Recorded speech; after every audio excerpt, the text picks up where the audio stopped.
Hello, everyone. Welcome to At This Moment with me, Jim Jefferies. Let me start again.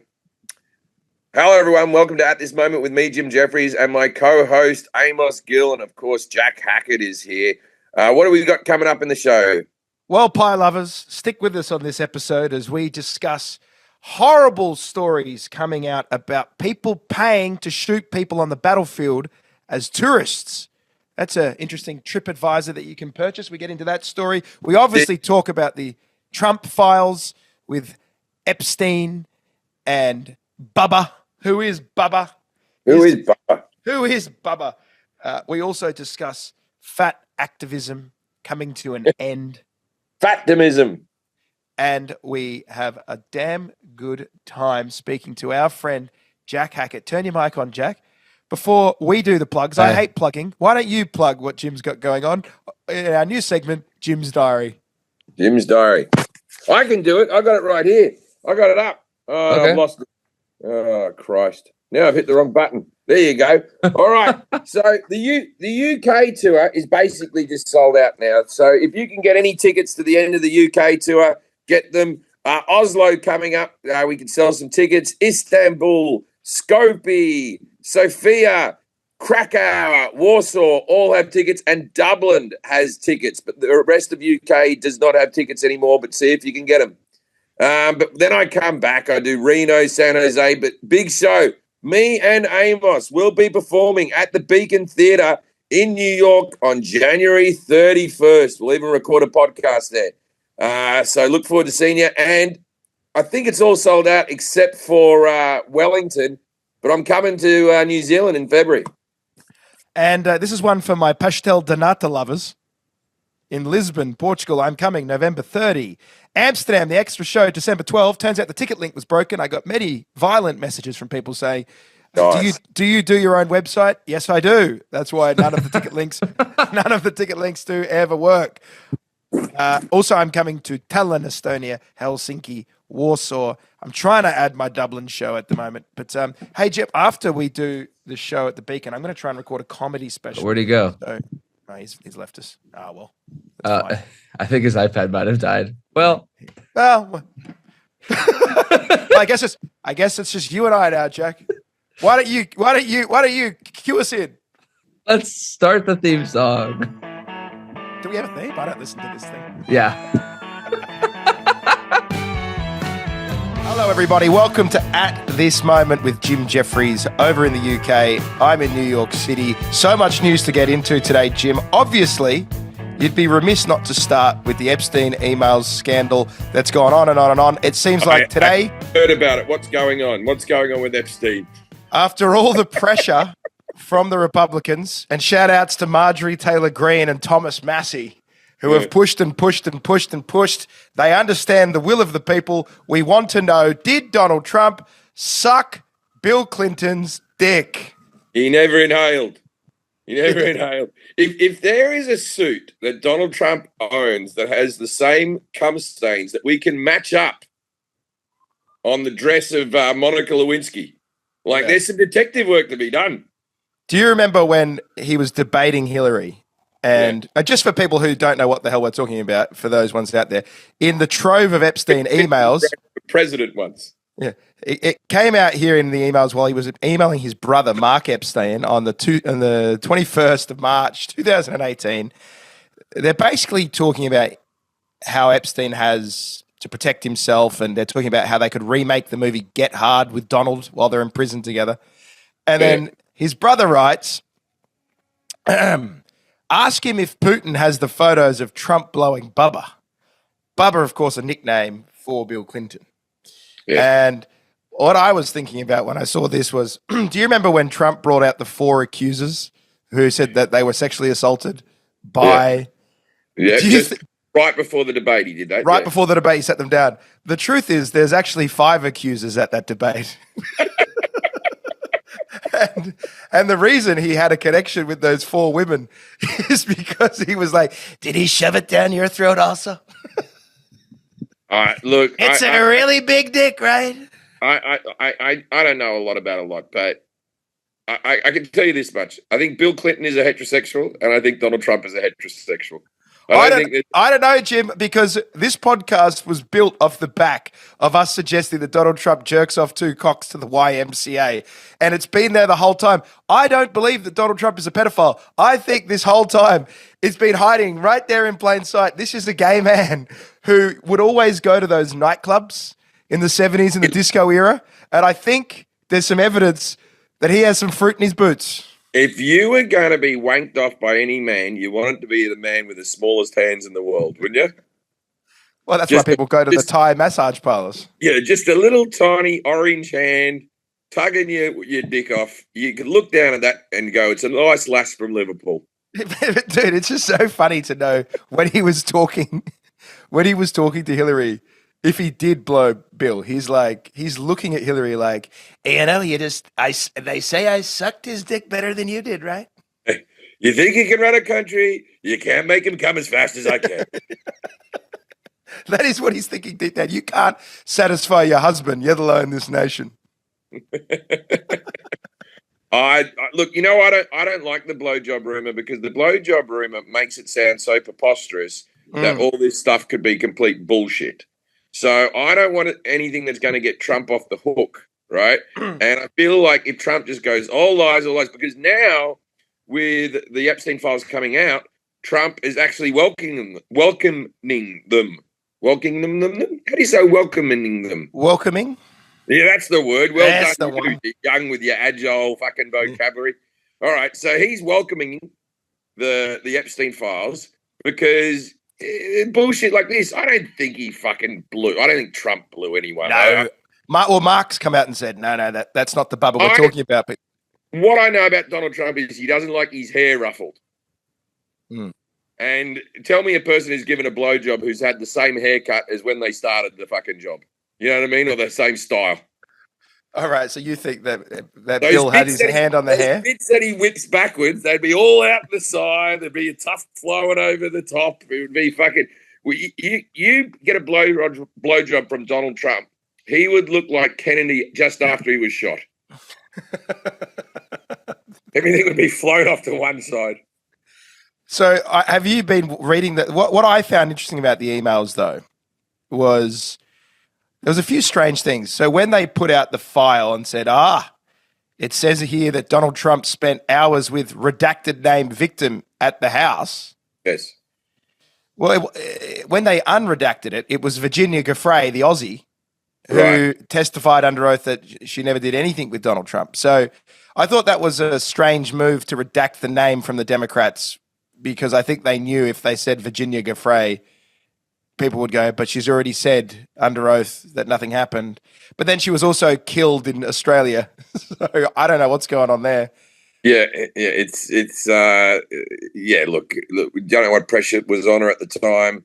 I believe Donald Trump did something wrong, you know what I mean? But I think there's a lot of people. I'm more interested about who are the other people on the fucking list. Well, this is the thing about the list, right? I think there's another reason they don't want the list to come out overall. I mean, obviously it's protecting a lot of powerful people, but I think also it is used to blackmail people, the list. Yes. And once you release the files, then you lose the power to control people's behavior, you know? So in the same way that Bill Gates is now talking about climate change is overblown and we don't need to slow down our development as much as we first thought. And there's a lot of people who suggest he might be saying that because he's been told, you calm down on the end of the world climate rhetoric. It will hide the fact that you were on the jet so many times and what you did there, Bill. Also, if you really care for the environment, you shouldn't be on private jets. That's the real tragedy here. Yeah, you should have taken a ferry to the island.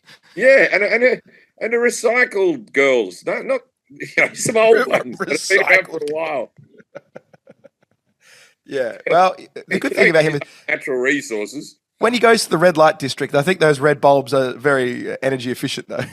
I think they are a very dim light. They need to be, at least in Antwerp. You can't have a bright light in that red light district. That's horrific. Say what you will about the sex trafficking industry, but they have always used low-cost bulbs.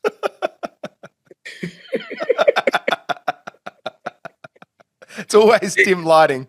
And neon's very cheap.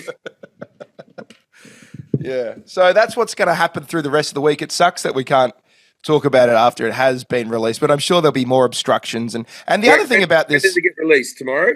well, they're voting on the release, and then the Senate has to sign off on it. Then he has to sign off on it. But this is just the files that we have, right? So don't forget that they raided his house. Files does there need to be? There's thousands and thousands of pages. Like I fly everywhere all the bloody time and stuff. There isn't that many fucking pages about my activities. Yeah, but they had cameras in all of the rooms, right? So they have all the video footage, hence, using it for the leverage. Wow, you're not allowed to do that. That's below the belt. Yeah. Put the bloody camera in the room. Do they do that at other places? Potentially. Well, they now say that your phone is recording you at all times having a wank to blackmail you just in case you start speaking ill of the powers that be. So that's why it's important to just get a nude out there. We all wank, we all eat, we all shit, we all sleep. You know what I mean? Fucking put it out there. Who gives a fuck? Well, the last way that they can control politicians. If they get footage of me wanking, I don't know if everyone will understand the swearing, just the yelling. Oh, yeah, I'm very verbal. What, you dirty talk yourself, do you?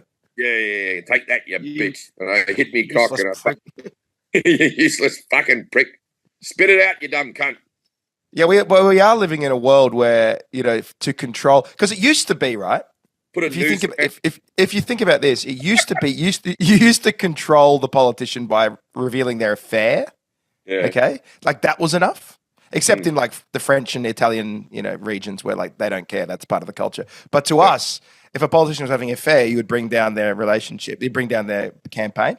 But now no one cares about that. That morality in our society is dead. So the only way that they can get people is through pedophilia, is to say fuck kids. So that we will be living in some world in the future where they're like, look, we need to normalize pedophilia just so we can get some leaders that aren't blackmailed, I don't co-sign on this statement. This is your joke and your joke alone. I'm just saying, if we want leaders that can't be controlled, I'd like to distance myself from Amos Gill and the words that he said. I just want it. I don't support it. I'm waiting. There's a soundbite of you now saying we need to normalise pedophilia. There's a soundbite. That's an actual. Oh fuck! I just said it too. We're both fucked. I'd like to say that was dark satire and it does not reflect anything at Amos Gill Corp. Gill Corps. I don't know where they are. No, I mean, it's deeply... It is so strange that for whatever reason, people attracted to power are attracted to doing the most vile and despicable things. And then they get... Although, as people said, how many of you... What names do you think are on there that we don't... give us a name. Give us a name. Like, it's not libelous. Just say allegedly before. Who do you think might be? I tell you, doesn't the word allegedly do a lot of heavy lifting in English as a language? Allegedly, yes. Allegedly is the buffest word. It holds back a lot of lawsuits. Allegedly, yeah. I say it in arguments with my wife. You're a bitch, allegedly. Allegedly, I think it's got to be an array of major donors, right? Lots of billionaires, Bohemian Grove type people. But just because you went to the island to party doesn't mean that you partook in anything wrong. So you can't. It's a slippery slope to say that anyone on this list is going to be a pedophile or anything like that. But I don't know. I wouldn't mind a movie star or two, and I'll tell you why. Because I'm just getting into acting, and there's not that many parts out there. Oh, you need some people to make way, huh? Yeah. I need a few white 48-year-old blokes to go down. Of course I do, huh? Well, why do you think I constantly go through your records to see if I can get you out of my way? Yeah, I also need at the Netflix Comedy Festival, when there's a big gala at the Hollywood Bowl where I'm not invited to, I need some type of terrorist attack there. There's a few things I need to go my way. A terror attack there, you say? Well, I was just flying home from Skankfest next to Rich Voss, so that could have been two power hitters down. Yeah. I always think that whenever I got on a plane once and I walked on, my friend Bob Saget was there. And this is still when I was, trying to save money on flights. So I was sitting in economy and I saw Bob, and it's always a shame when you see that. I walked past him and hello, mate, and shook his hand. And then I always think to myself, if the plane goes down, I won't even make the news. I'll be the big bopper and he'll be fucking Buddy Holly. Yeah, well, how do you think I feel when I tour with you? Jim Jefferies dead, and then somewhere in the byline, little known, hit 107 Australian comedian. Yeah. Young travel companion. We're not sure. We do believe he molested him in Australia in 2011 and has taken him on the road ever since. Yeah. All we can find is his name and Jim's name and ass to mouth. So we don't know what's going on there. We seem to the internet. Even on his last podcast episode, young Gill said he was pro-pedophilia, clearly a victim who was victimizing others. Yeah, no, not good, not good. But I will say this about the files also, which not many people are talking about on the more left-leaning sites, is I read through a bunch of them. It seems like there was a lot of journalists and people that work at things like the New York Times who were coaching Jeffrey Epstein, seeming like they were giving him, like Michael Wolff, the guy that writes all those books about Trump. So you're trying to set Trump up. Well, they were digging for information for their books, and in some ways, Michael Wolff in the emails was almost telling Jeffrey Epstein how to best use leverage against Donald Trump and how to implicate him the worst with what he did have to try and, I guess send some fear into the Trump administration. And this guy's...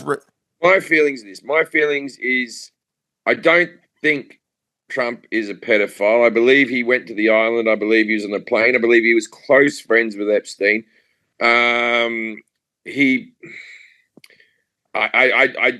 know. I don't know who he had sex with or whatever, but he definitely went over there and had sex. But I don't know if he went to the island because they were like near neighbors down there in Florida, right? So he threw Jeffrey. Apparently, their fight began when he threw Jeffrey Epstein out of the Mar-a-Lago club and said, because he was Jewish. Why did he throw him out?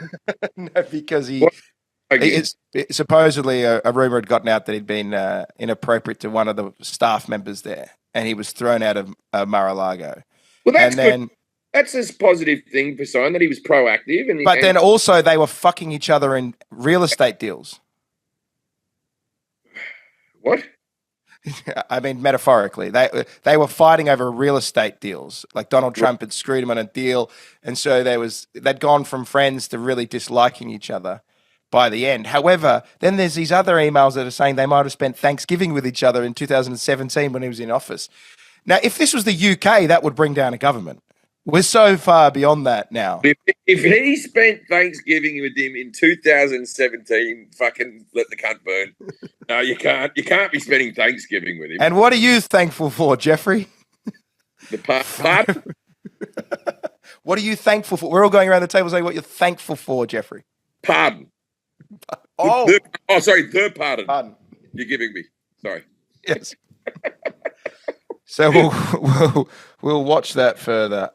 Moving on to psychotic people who have money who don't give a fuck about the sanctity of human life. Another massive story that came out through the week was about the conflict in the Balkans in the 90s. Italy, this is according to the BBC here, Italy is investigating claims that tourists would pay to shoot civilians in Bosnia during the 1990s. So you're allowed to, any Bosnians that came in, you're allowed to shoot them? Well, what would happen? Like the active conflict was happening. These rich people who had enough of safari, boring, would pay off like a general, give a huge amount of money to their cause, and go, can you just put me in a watchtower and I just ping off some bullets at civilians? And they'd say, yes, this is what is alleged. And do you let them run for a bit? Let them think that they're free? Do you hunt them down? How do you get a person I guess it's like Predator. You know the movie Predator. Like I guess they have to be armed, otherwise you're a bitch. You know what I mean? They have to be armed and no. Fucking the ducks aren't armed. The tigers aren't armed. The lions aren't armed. Right? The elephants aren't armed. Yeah, they got teeth. No. Yeah, but they're not going to fucking run after you. I reckon you search them out. You wait for someone hiding in the bushes, and then you have a duck call that goes. Brr, brr, brr. You just have a woman going, honey. So one of them pops their heads up thinking it's their wife. Right. So you're saying that there's a whistle for people like me, Balkan people, Slavs. What's the Slav whistle? Pierogi. What's it? Chevapit.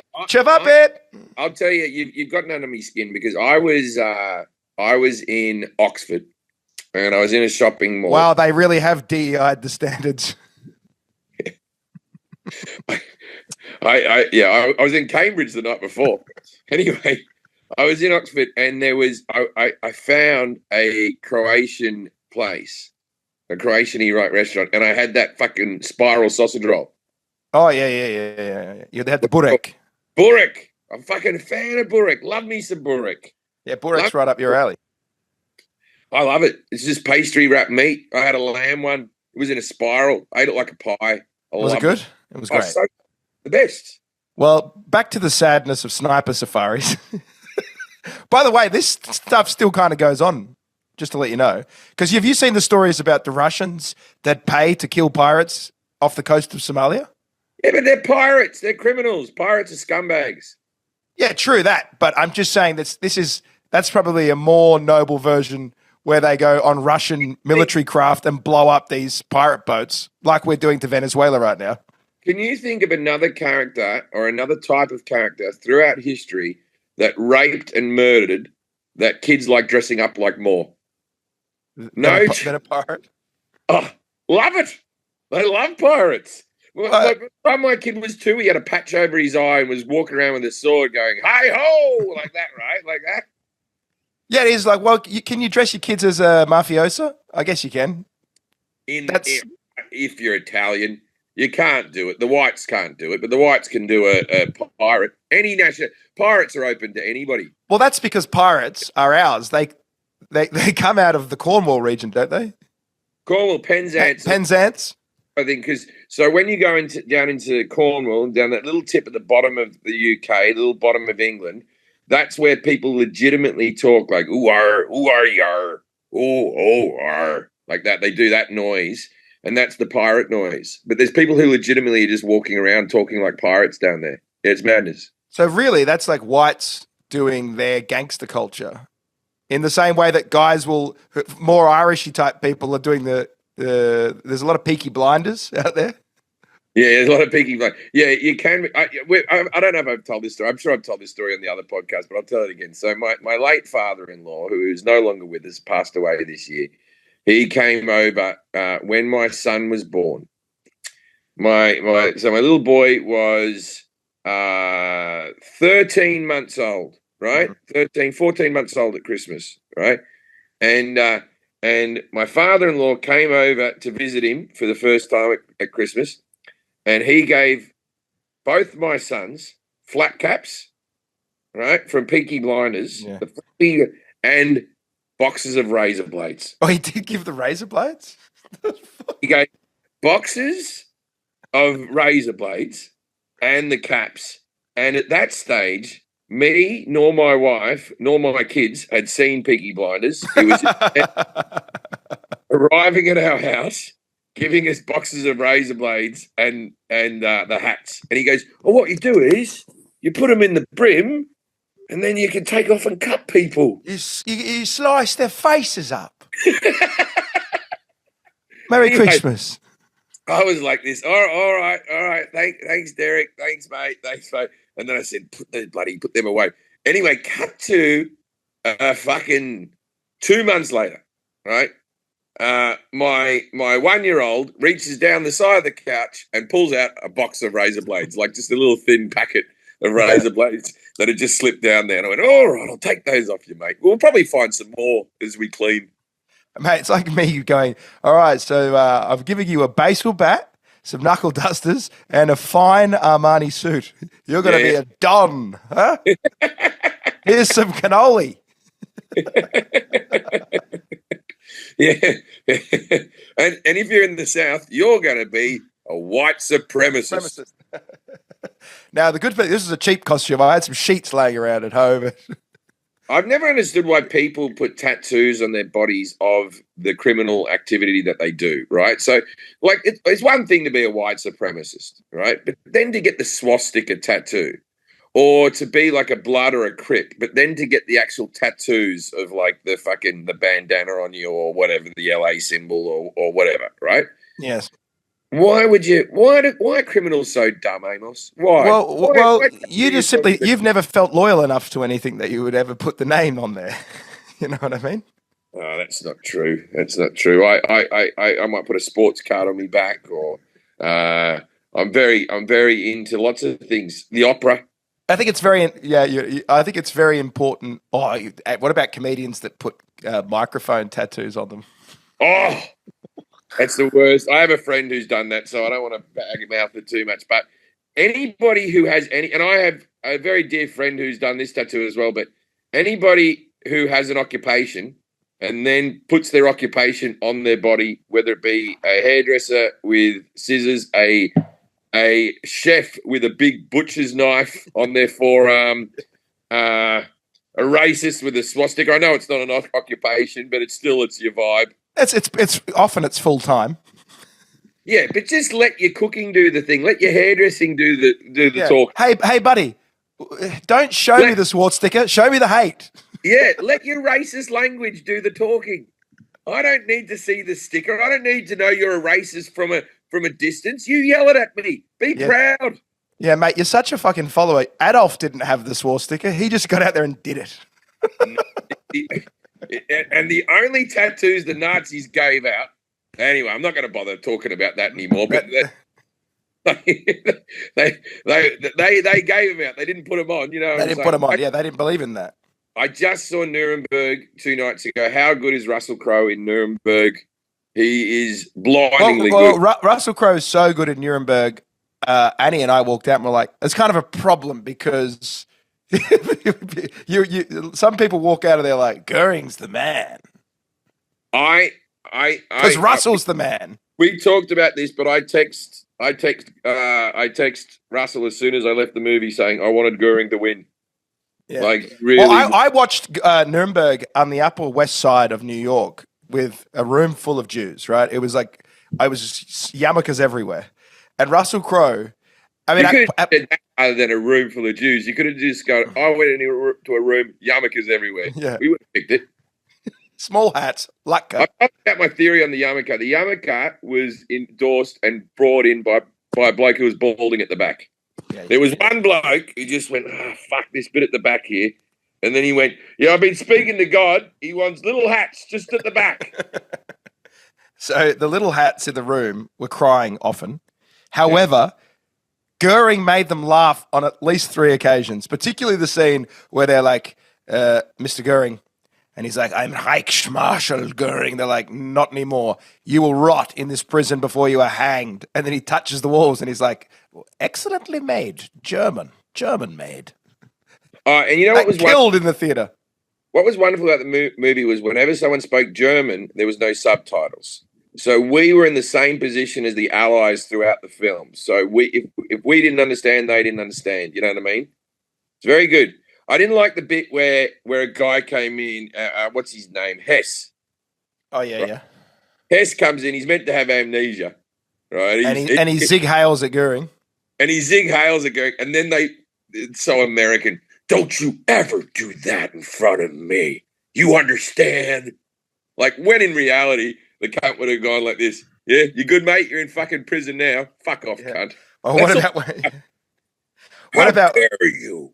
When they were like, it was a big tidbit that he was like, that Rudolph does not have Alzheimer's because he recognized me in the prison. And you're like, we know he zig-heiled you.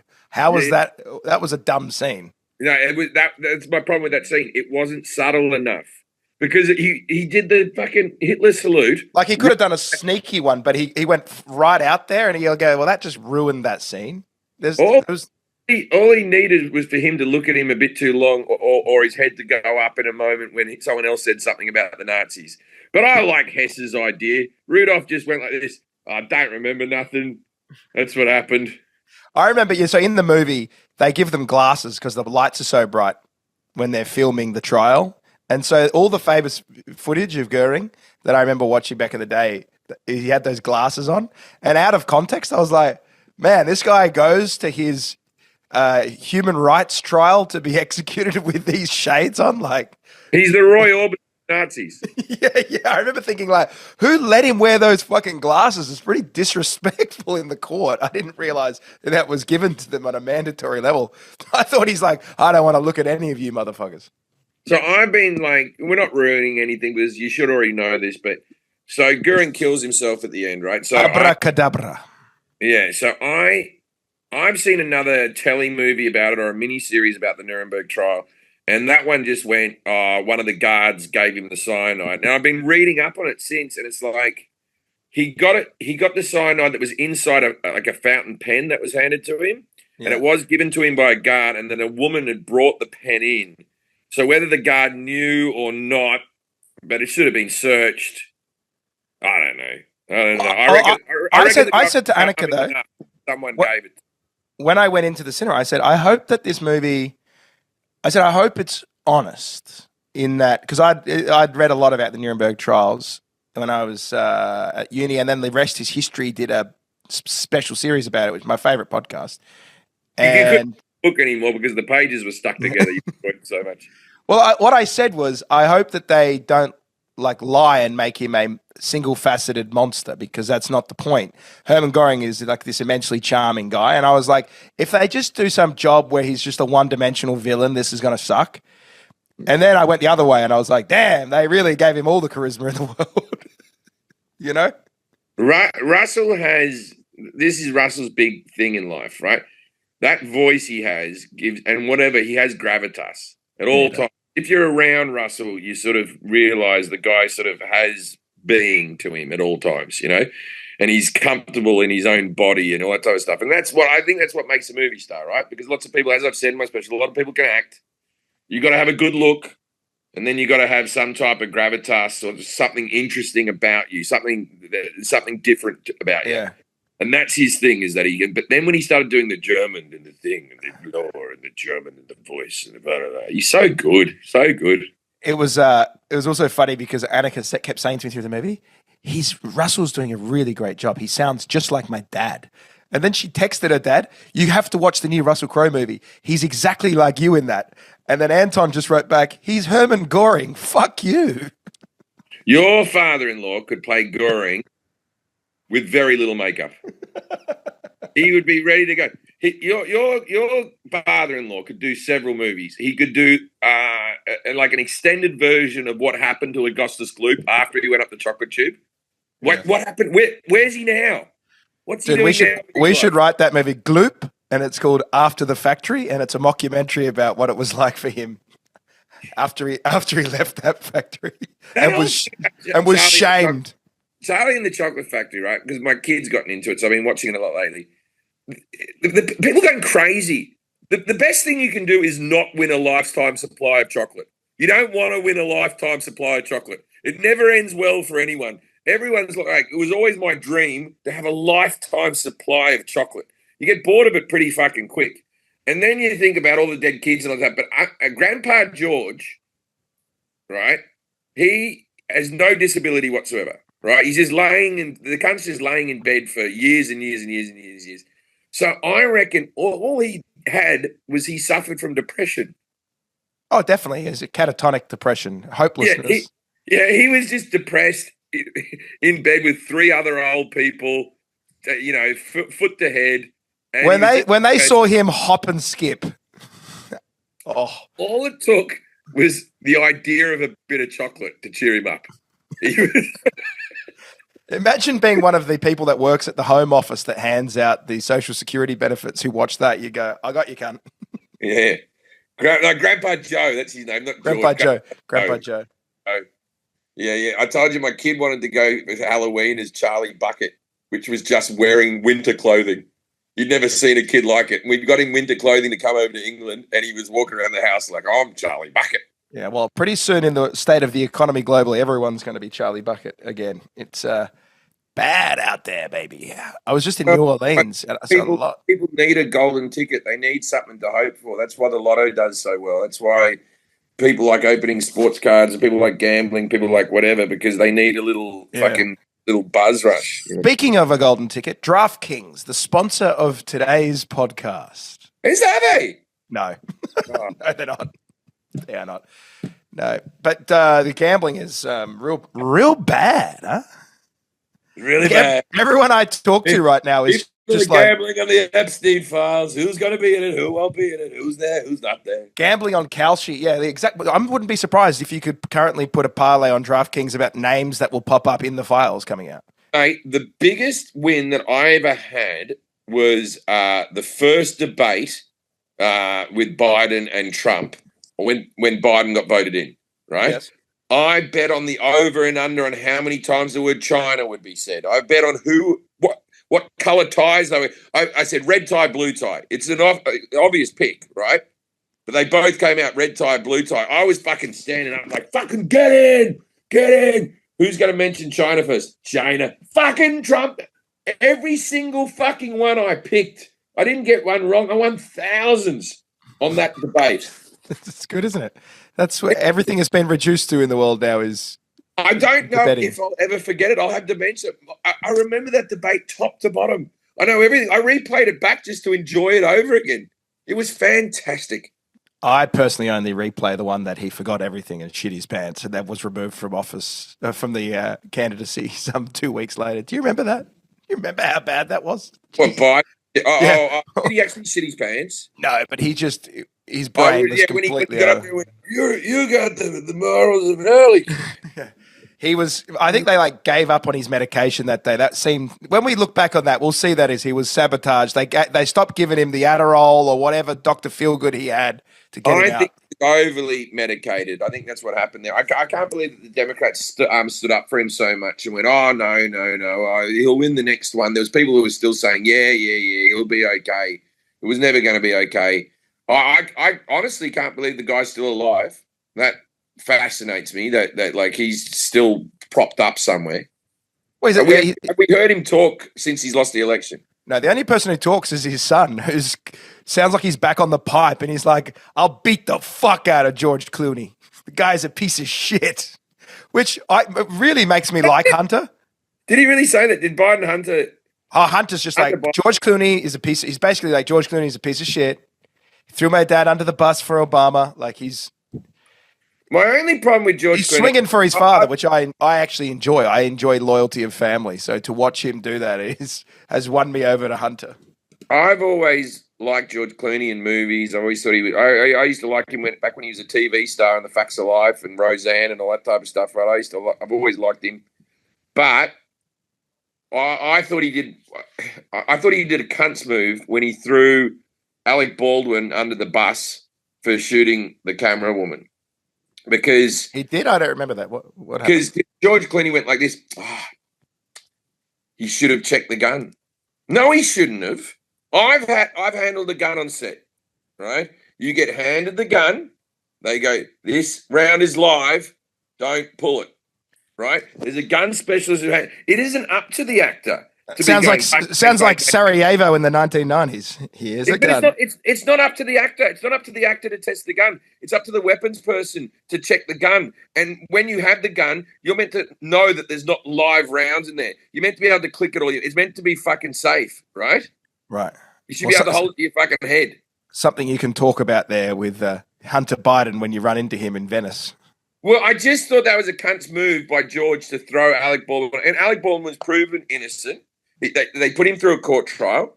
What a terrible thing to accidentally kill another human being. I feel so sorry for the man. That must have been horrendous. And then to have another actor go, oh, should have checked it. Nah, not any set I've ever been on. And I've been on just as many sets. Yeah.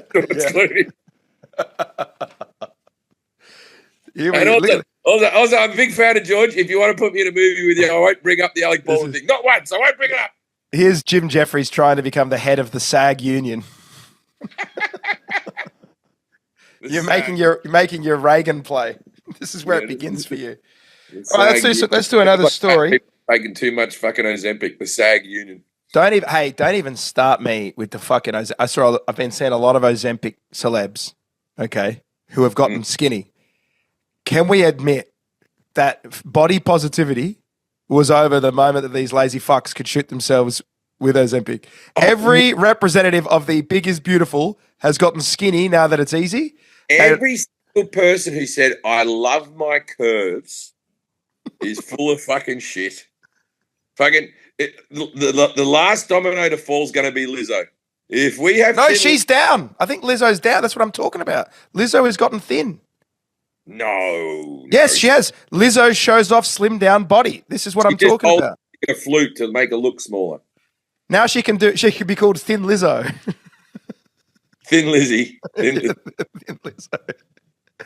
One time when I was in England, I was in a 2,500 seat theatre, and I was in an arena, but there was a big room and a small room. I was in the small room. The big room had Lizzo. So me and Lizzo were performing at the same time, and our fan bases came out of the concert at exactly the same time as I was driving out of the venue myself. And you could pick which ones were which. There was no debating which one went to which show. You didn't have the big urban audience of women who were there to clap their booty? I didn't have large teenage girls coming to my show. No, I'll tell you that for sure. It's look at the photos. You look this up. Body positivity was a massive lie that people put out there as a code. Oh, you want me to? Where do I read it?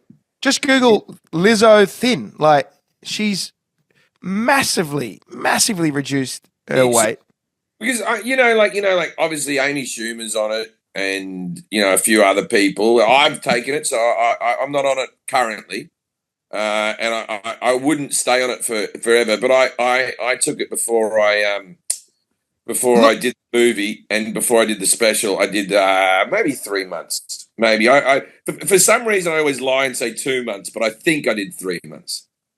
Here we go, Thin Lizzo. Fucking hell, yeah. Lizzo's watched a ton. Oh, I didn't know that Lizzo's saying that she just did it through detox and all this type of stuff. Here's the problem.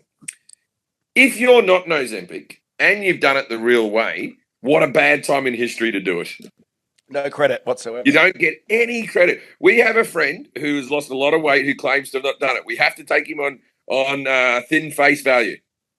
But he says he hasn't done it, and he's lost he's lost one of you. He's lost about 100 pounds, hasn't he? Well, he's about to be thinner than me, and I'm fatter than him, and for the first time in our friendship, and it's giving me cause for a crisis in my own life. Yeah, my head is fatter than his now, and he claims he hasn't used it. Now that is unfortunate for him because everyone will think that he has used it. We will get to the point where we're going to need to see a urine sample from these people who have supposedly lost their weight. It's like men who work out every day and don't use steroids, and then everyone says that cunt's on steroids, but they're not on steroids. Now, I don't know how many of those people exist. They're very rare, but you know what I mean. Like you're taking a performance-enhancing drug. They're claiming they haven't.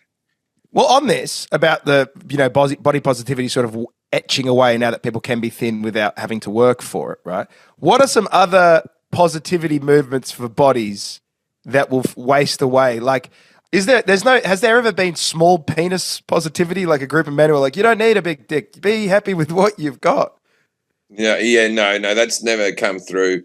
Okay, so when the penis enlargement, they're getting a boost. Really short guys, if they put lifts in their shoes, they get told off. You're not allowed to tall up.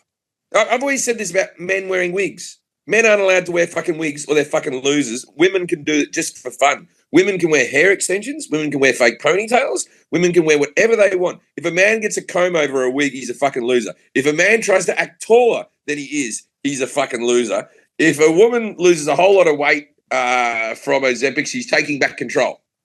Okay, so let's say that tomorrow, as a new drug, and that drug or a surgery, drug or surgery, allows you to be any height you want. Okay, so it's like a massive growth hormone that grows you to height. What would the average size of men be? I would use it all day. I'd have to wash my hands because I'd get a fucking hairy shaft, but I would use it right away. Because I was thinking about that, which is if two questions for you. If you could pick your height and there's a surgery to do it, what would the average height be of men? Do you think most people would go? I'd go 1 more inch taller. I'd go 6'1". So go 7'2" or something. And aeroplanes and see. I already have a long torso and short legs. Most fucking cars I get in, my head hits the fucking roof. There's some roller coasters I can't go in because the click, because I have the torso of someone who's 6'4", and I have the legs of someone who's 5 foot. It's awkward. It makes for a bad run. I can't do anything. I can't do the splits or anything. It looks too fucking weird. When people go touching toes, it's impossible. You have the torso of Stephen Merchant and the legs of Brad Williams. I have. Well, let's make it more relatable. I have the legs of Ricky Gervais and the torso of Stephen Merchant. I just got Brad in my mind because I was with him at Skankfest. But yeah, you have such strange dimensions. In the same way that, like, if penis enlargements were easy and low cost, like a breast enlargement, Right. it would be terrible for the world because so many men would just get a despicably fat, long hog, and women would hate it. Well, yeah, but women also have gotten designer vagina and had their vages clamped. You made them a bit smaller. I don't know how they do that. Well, do you remember when we were in Africa and we met the healer who could make the vagina smaller? I knew as soon as I brought it up, you'd bring this up. What you can do. Okay, so you got to talk. We did a field piece on the gym. I'm sure we've told this story before, but yeah, about medicine in South Africa, and I met up with what can only be called, and I don't mean to be a witch doctor. Yeah, probably spiritual healer. Spiritual healer, but a lot of what he did involved chicken bones and rolling dice. So I don't know what you want to fucking say, but he would throw things down, like you'd roll the dice and throw a whole lot of like bones on a plate and go, oh, and he said he could fix my hemorrhoids, right?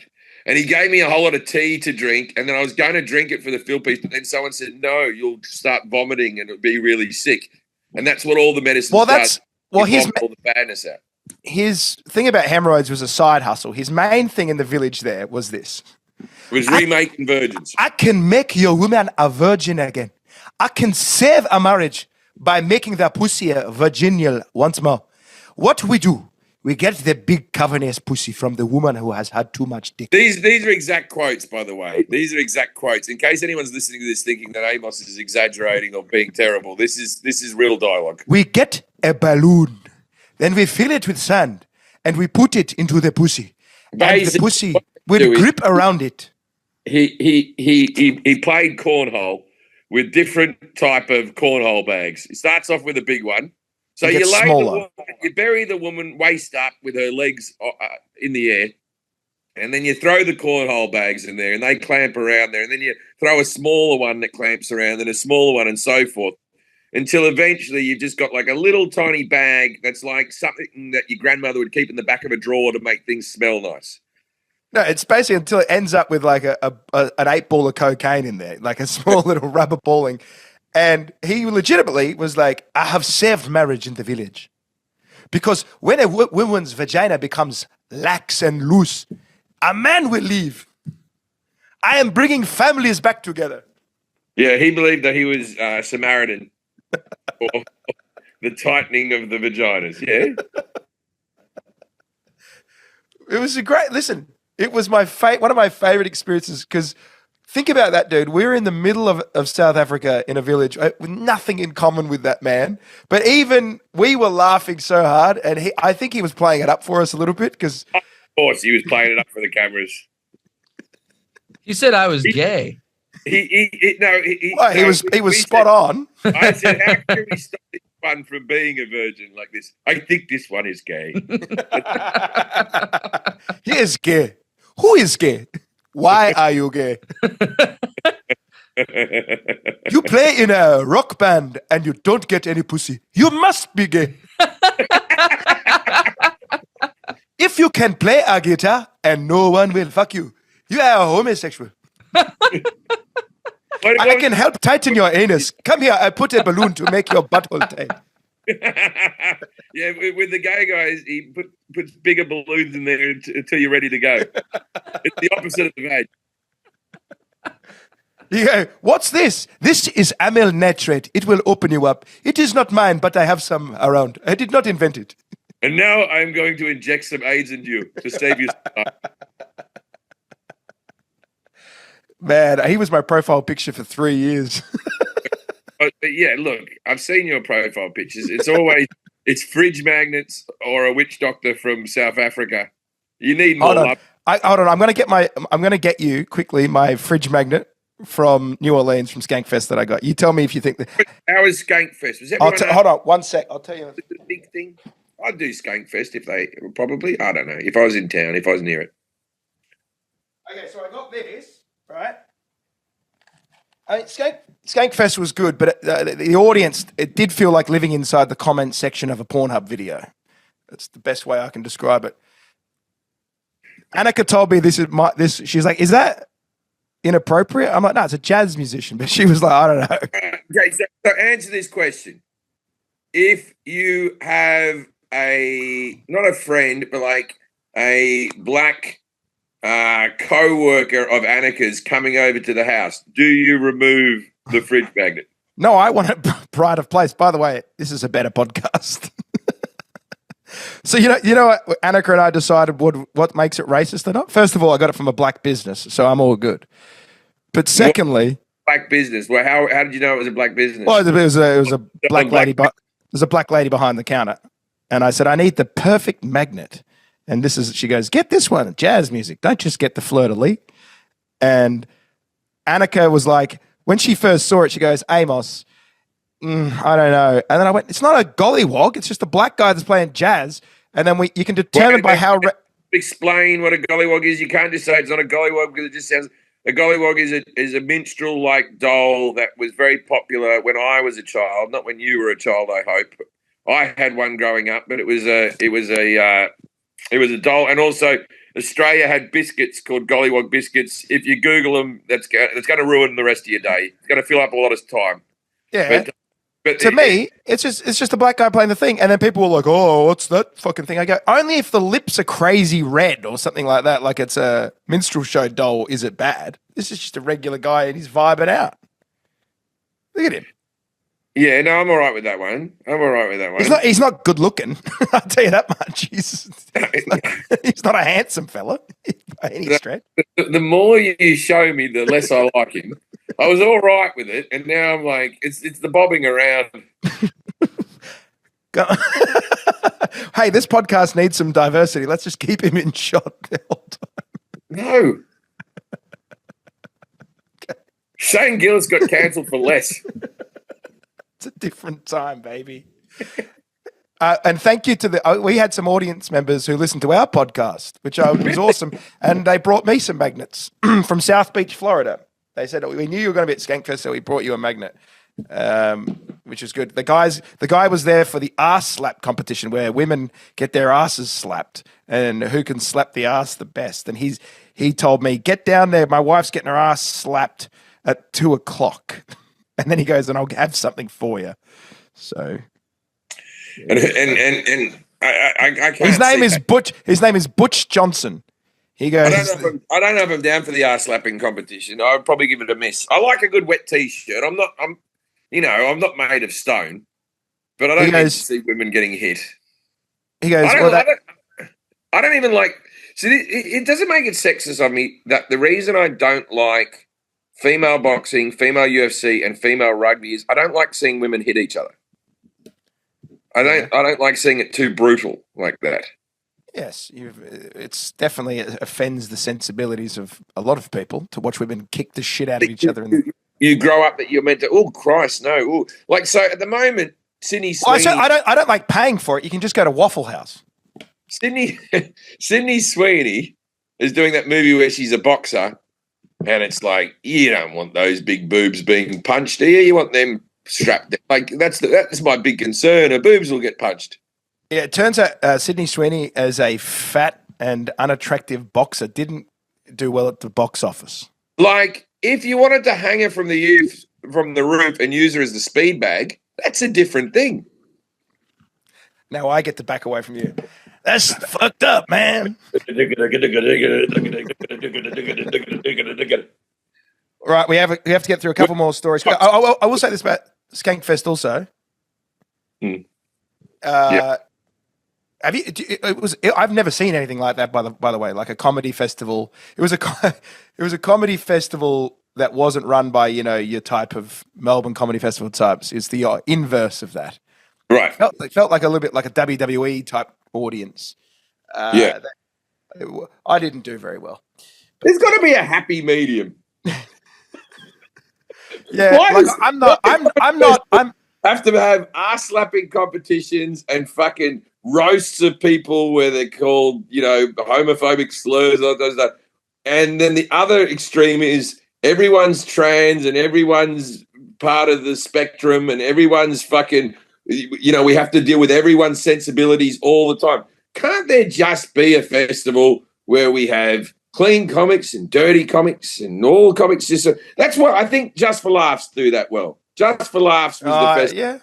Yeah. That had a dirty show with that show. Something for everyone. We're meant to be entertaining, folks. Well, it's interesting because sometimes I'm like, I'm too dark for, your establishment festivals like Melbourne International Comedy Festival. I'm a bit like, that's too PC for me. But then when I was at the Naked Roast and people are nude and making fun of each other's genitals, I was also the comedian in the crowd who's like this. I was clutching pearls like no one's business. Like, oh, no. Oh, that's awful. I don't like shows where I'm not offensive. Well, that's what happened to me. I was like, I'm used to playing in hipster rooms where I'm the edgy one. And then this time I was like, what do you think of this? And they're like, what do you mean, what do I think of this? Like, have you seen what's just happened for the last 5 hours? You've got nothing that could possibly offend us. And I went, oh, yeah, you've lost all power. And like at that festival, can you do just a clean 5 if you feel like it? Yeah. What you've got to be is funny.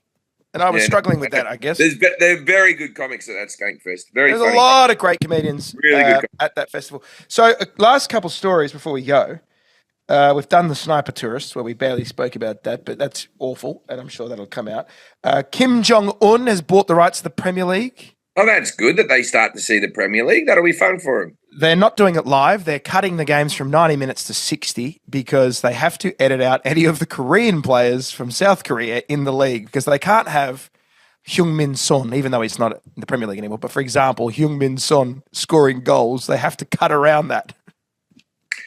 Right. So would there just be – you wouldn't see the goal? You just come back to bad break and it'd be like, they're 1-up. They're 1-up. And it's like, where's the highlights? Don't worry about it. Don't worry about it. And there can be no Samsung ads. They could put a North Korean in there. You think they edit like that's like if there was like a white nationalist TV station that bought the NBA. The balls. Dude, just I know this is a little bit off, but like this World Cup is going to be a fucking banger. I can just sense it in me waters. Like it's going to be so good. So Ireland's going to make it in. That's always good. Maybe they're in the playoffs, but for America, if the Irish are in there, that changes the game. Scotland haven't been in 30 fucking years, mate. They're all Croatia again, fucking kilts and all that type of stuff. Australia's in. New Zealand, I think, is coming back. They're all going to be there. Yeah, New Zealand. All the big football powers. Yeah, it's going to be great, except for the fact that America's going to charge you with $2,500 to sit in the boonies. But yeah, it is going to be expensive. Well, they're bringing in a law now here in Britain where they're getting rid of touts. Like they're really locking down on it. You can't resell tickets for more than they're worth. So if you have to get rid of a ticket, you have to sell it for the face value on all the web pages, or you can't transfer it with digital. So Britain, after what's happened with Oasis, the UK is getting rid of touts. Or scalpers, as I still call them. So I'm just reading a little bit more of this story. So Brentford's Kim Jong-soo is cut out of the game, and so is the Wolves star Hwang Hee-chan, will vanish from North Korean broadcasts overall.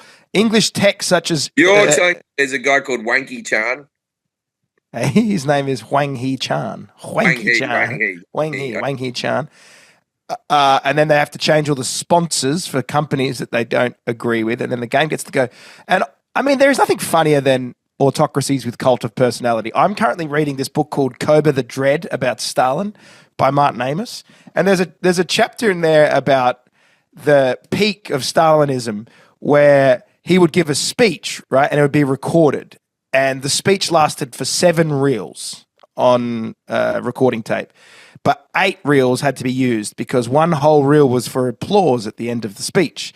Because once applause began, no one wanted to be the first to stop applauding.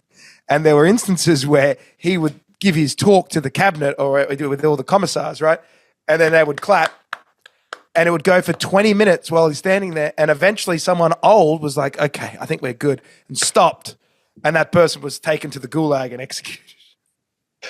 Okay, so I've had been in a lot of theatres. I've seen a lot of people clapping. I've been to shows. I've been the show, and I've been part of group shows and all that type of stuff. And then whenever I hear like at Sundance or at the Palm d'Or, The Rock stood up and got a 15-minute standing ovation. I need to see one of these. This seems very excessive. Yeah, this is like the arts version of some Stalinist era thing where like where the producers are there who have made the movie, and so everyone in the business is like, I can't be the first to stop clapping this okay film. When you're at a concert and you're like, everyone stands up for the first 3 songs, and then you look around like, come on, we can have a sit now, can't we? This one's not much. What's the longest you think you've actually clapped at something without it being a performative thing to do? I don't think that I've clapped for more than a minute. And even then I'd be dubious that I can't remember the time I clapped for a minute. Clapping it hurts your hands after a while. It's smacking your hands together to make sound. I've always thought that's weird about the deaf community. Because they can't hear the claps, all the people do this, right? Like that's for the deaf people. That's deaf clapping. So that they can see it. But they can also see clapping. Yeah. Just for the normal clapping. Well, they did this in universities at the peak of woke. I remember a lot of universities said no clapping because it triggers people because of the loud noises. And so the jazz hands were brought in because it was considered to be softer for people that had sensitivities. You want to have applause. You want to hear applause and cheering.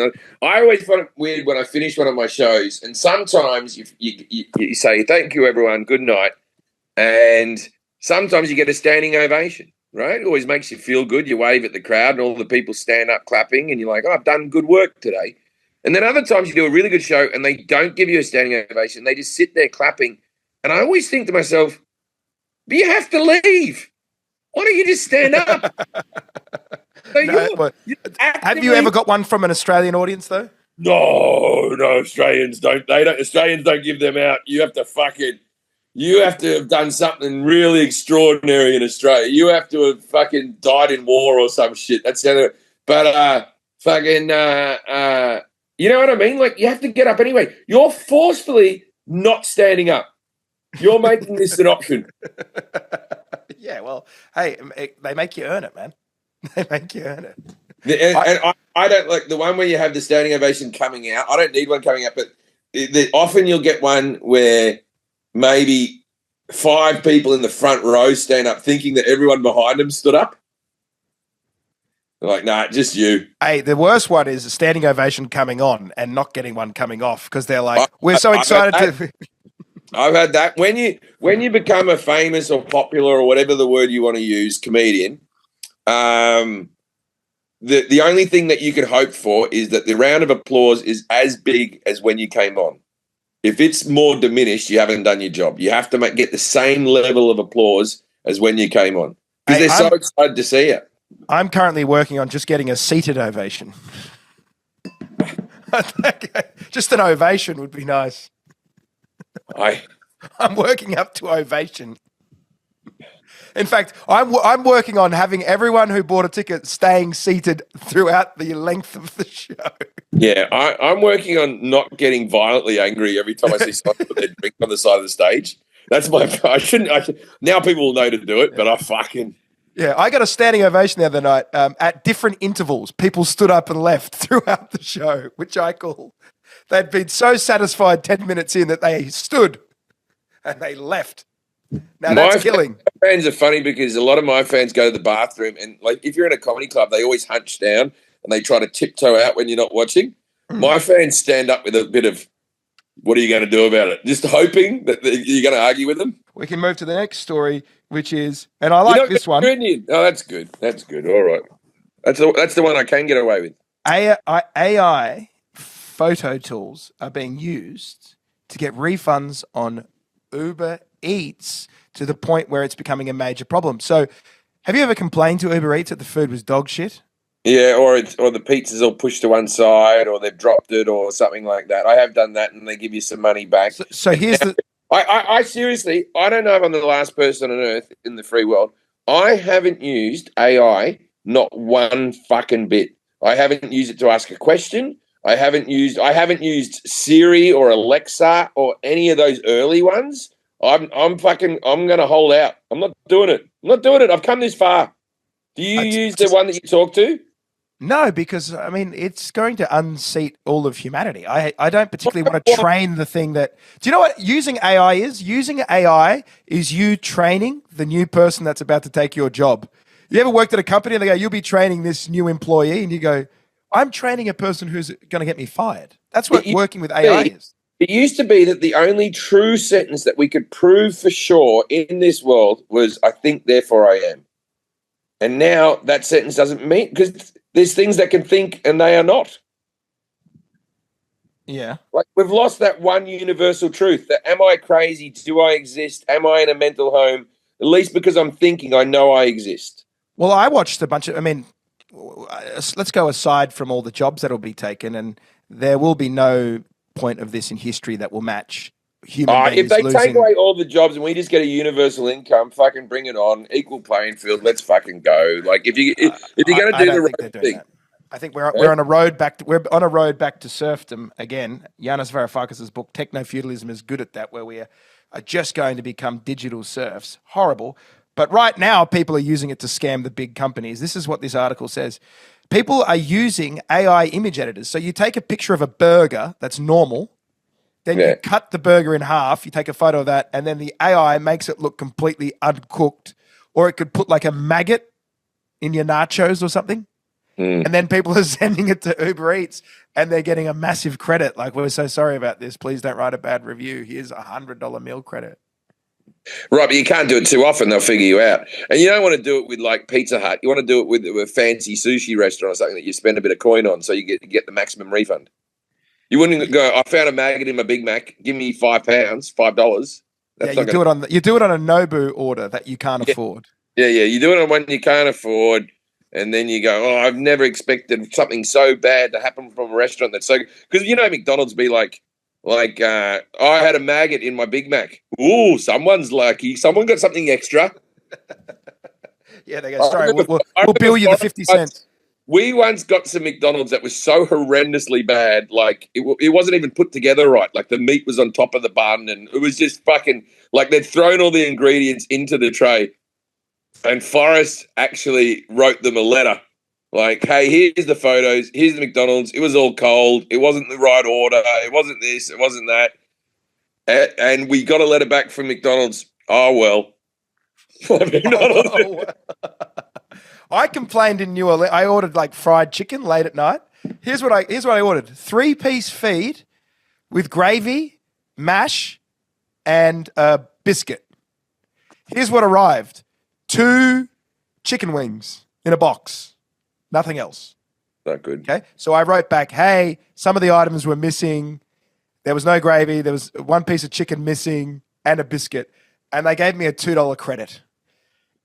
I would have been, if they just said, "Sorry, things happen," I would have just left it at the night. My God, at 3:30 a.m., I wrote an essay about how can chicken be enjoyed without the wonders of the gravy and then the biscuit and, that $2, like, what is $2? You're telling me that a biscuit, gravy, that's the enjoyment of the fucking meal. You got to squeaky wheel this thing. You got to keep pushing them and pushing them. Hey, how's your pies going? Have you got your pies yet? The pies are gone. They're not there, and my order is not going to happen. So I'm going to have to order a fresh batch of pies, and I would like to again. Money back? Is he giving you the money back? No, they have. I haven't got the refund yet, but I will do that. I also you can take store credit. Just say, "I'll take a store credit." They'll give it to you right away. True Classic T-shirts. I also had a big order of those, and they apparently have been impacted also. So I've been severely hit by the Kentucky crash, and I'll accept your well wishes. The people at Skankfest come up and tell you they're sorry for your loss. I did have one guy came up to me at Skankfest and goes, "G'day, pie lover." G'day, pie lover. Okay, g'day, pie. A couple of pie addicts. And just remember this. Just remember this when we sign off. The other day there was a raid by federal police in Latvia and one man's apartment complex, and in there he had a subset of computers set up where he had 50 million accounts trolling, probably working for governments of Russia or whoever else is paying him to be a troll bot farm. 50 million accounts on social media. And so as I go to sleep now and I get all these comments telling me that I'm awful, I'll just say, it's just the man in Latvia. No, they shut him down. They shut him down. It's my new coping mechanism. Forward are true. I choose to believe that all haters are autistic Latvians and all people that love me are Australian, British, and American men who have good taste. There was a person who was making a lot of comments underneath a lot of my stuff. And then when Instagram brought in you delete one account, you block one account, you block all their accounts, my life got substantially better when that day happened because it was one bloke doing a lot of the work. Yeah. Do you think that's good? Do you think, like, other than the fact that you're sowing the seed of the civil war, do you think that's a good job? Jack, you can turn your mic on for this. This is something I could see you doing part-time because you're good at tech. If I paid you $1,000 a day... How's Jack good at tech? What's Jack so... Jack's just a normal young person. He plays electric guitar and wears a cowboy hat like everyone. I plug in the guitar. Yeah, if I paid you $500 a day and you had unlimited social media accounts, would you just go trolling people and being like pro-Trump, pro-Putin, or like pro-communism, pro this, pro that, just writing comments? How much money would you need to do that for a living? Oh, I don't know. Dude, that sounds horrible. I have no idea. Dude, I hate comments. Yeah, but I just think it's probably, I don't know if there's an agency for that, but I should really reach out to UTA and see if I How about there are major labels do agencies? it. There is. Yeah. There's labels. Yeah. Whoa. Hold on, Jim. Labels do it. You're saying what? Like record labels pay major people to labels comment? make thousands of like fake fan accounts to break songs. Oh, they do positive ones. Yeah.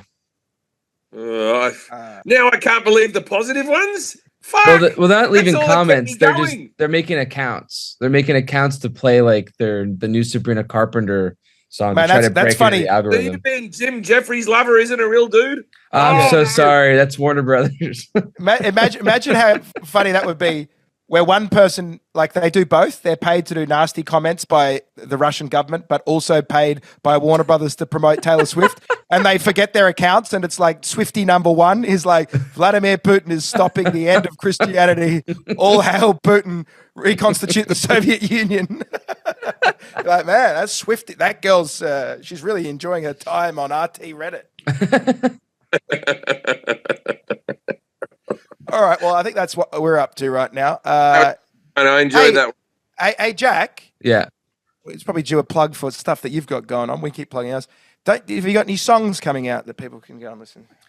Well, when this comes out, we'll have a new song out called "Put It On Credit."